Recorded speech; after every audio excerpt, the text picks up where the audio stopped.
Start recording. Stop recording button. Hello, welcome to Module 5. I'm sorry about the lateness of this presentation. I have posted a PowerPoint that will also correspond to my comments. I was having a little trouble with my camera on my computer, so I'm doing this on my phone and uploading it to YouTube that way. So I hope it'll work okay. I like to have this bit of human connection with you all as well. So, I had a bit of trepidation about this module, the way it just lined up coincidentally, it seems, with events, because the thing that we're talking about today is, of course, this in this module is largely the Black Death, which is another name for the pandemic, really. That's a worldwide epidemic of the bubonic plague that really came from Asia by way of the fleas that rode the rats on the ships and in the caravans that were coming across on global trade, through global trade. And also it was sort of, your textbook makes the point, I don't know if it's altogether fair or not, of the last of the legacies of the Mongol invasions, because of course one of the reasons why the Mongols also pulled out of some of their forward encampments as they had swept westward into Europe was plague and disease. Okay, so the plague hits really hard in about 1347. And you get a sense of it today in similarities with COVID-19, insofar as certain cities would begin to recover and then it would break out in another part of Europe. So that's the fear right now that, over this couple of months, how much of the world economy Now, is Domino's moved into going action. to be shut down. So, sorry, excuse that, that talking right there. So, some places would shut down, other places would begin to recover, and then they'd have to shut down again. But we know that the population of Europe declines by a great deal during the 14th century, during the 1300s, up to a quarter, probably higher, 25%, up to 33%. Of the world, not of the world necessarily. We don't have enough statistics for that, but in Europe, that's what the population crash was like. Now, I asked you to think about, in some ways, in which this pandemic in medieval times was different than what we're facing today. First of all, we have all kinds of tools to fight epidemics and pandemics. Most importantly, science and vaccines, but also as we've seen in various countries and the various ways that countries have responded to COVID-19. It's also based upon social distancing and how quickly you can coordinate your society to take these mitigating measures. The plague would come back at times, and you'll see, the plague would make reappearances in Europe as late as in England in the 1660s. And sometimes when it came back, it would affect children more than adults, because children didn't have the immunity that their parents might have had, who had already survived an epidemic or two. So one thing to think about as well, with any sort of disaster, there might be silver linings as well, and I think you can certainly see this in the 1400s. And I also would, to sound a bit of optimism as well for what we're going through now. I think, in 6 months' time, maybe even 3 months' time, we'll begin maybe to see some more positive impacts of all of this.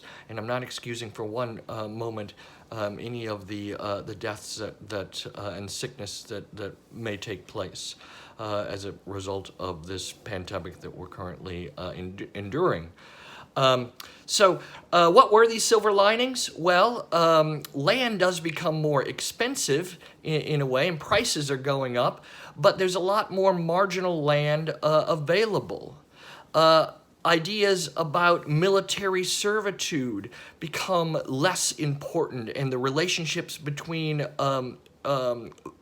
the feudal lords and vassals become less attached to military service and more of a client relationship, right? And a relationship between status and privilege is still important, but land also becomes a lot more important too. And some of the ideas that we have in Western society, in fact, about property rights also will come from this era as well. We also have the beginning of the idea that if land is going to be taxed and people are going to be taxed, then perhaps those people who are being taxed should have some sort of representation. So we also begin to see not exactly parliamentary democracy or anything like that, but these different types of bodies of institutions established where aristocrats can negotiate with kings about issues of taxation. There is a period of decline in the 1300s, but then there is, in the 1400s, a real period of slow recovery and even a switching in trade routes that allow for the exchange of technological ideas, the introduction of the compass and the caravel in shipping. That's that small ship that the Portuguese and then the Spanish will create in an effort to find new sea routes for trade, not just relying on the Silk Road and overland land routes. There was a slowing of economic growth, but there's a slow recovery. There's the introduction as well in the 1400s of the printing press and the standardization of writing, spelling things the same way, putting page numbers on your book, on your pages in your books. So all this became more and more common. Pamphlets began to be printed with some might say even apocryphal ideas that went against Roman law and church teachings. We also have, during this time, the 100 Years' War between France and England at this time. Figures like Joan of Arc are important, of course, in this conflict. You can read about Joan of Arc and her martyrdom in your textbook, and there's plenty written even online of good academic quality that you could, if you're interested in Joan of Arc, of learning more about her role and the 100 Years' War. England was pretty much overstretched with basically colonies that it had established in France, and it's slowly going to have to let go of those colonies during the 100 Years' War. We have a section in this chapter on Russia and how it doesn't develop the medieval feudal commune that you see in Western Europe. Western European life, even in the towns and villages, was very communal, and they even used the word commune. Were they communists? In a sense, they kind of were, but not in the way that Karl Marx would argue, several centuries later. But these were societies that, by necessity, had to work together. And the walls of the city, the gates of the city, were closed at a certain hour. No one else outside of the city was left in after that hour. And if you were inside the city, you were part of the commune. It doesn't developed this way in Russia.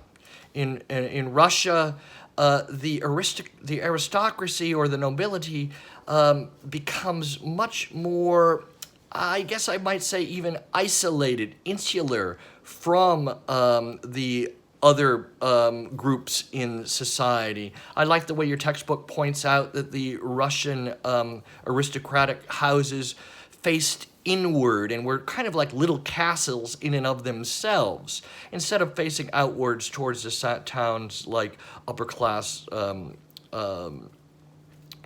houses would be in Western Europe. We also have the construction of the Kremlin by Ivan the Great in Russia at this time. We have as well. You can read about the schism in the Catholic Church, which is really about kind of the French and the French clergy wanting to dominate all of the church, but it's also an argument about the role of cardinals, about the papal infallibility. People were beginning to question the Pope's infallibility, the idea that the Pope can't make mistakes because he's divinely inspired, right?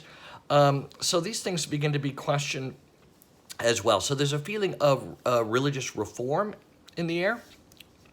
In part, it's going to be fueled eventually by the printing press. You see this with Wycliffe's movement in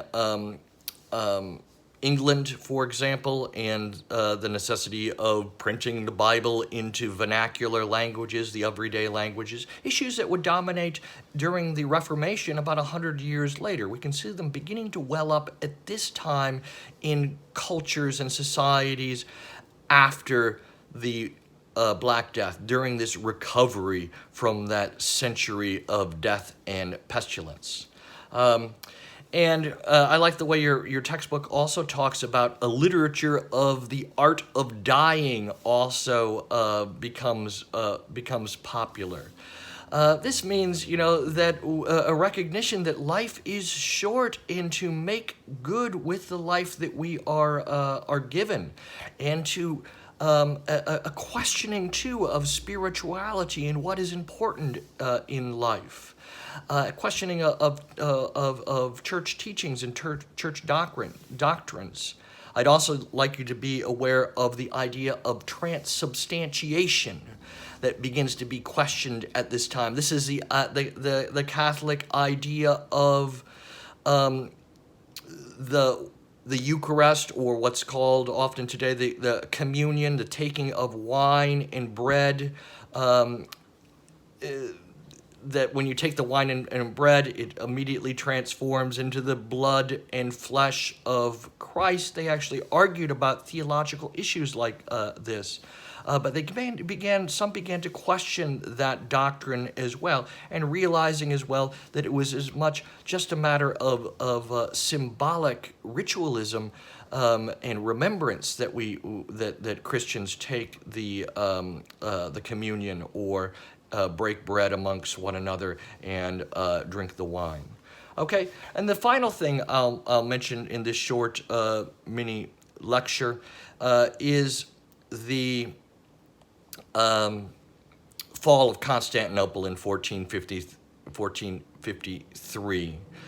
Please look into the section in your textbook about that. This is a really pivotal moment in world history at this point. The Ottoman army has developed one of the strongest land armies in the world. It has these huge siege guns that can, over a matter of days, begin to pulverize the walls surrounding these medieval cities. It also marks the rise of these large empires and the dangers of city-states, the vulnerability of city-states being overrun by larger empires.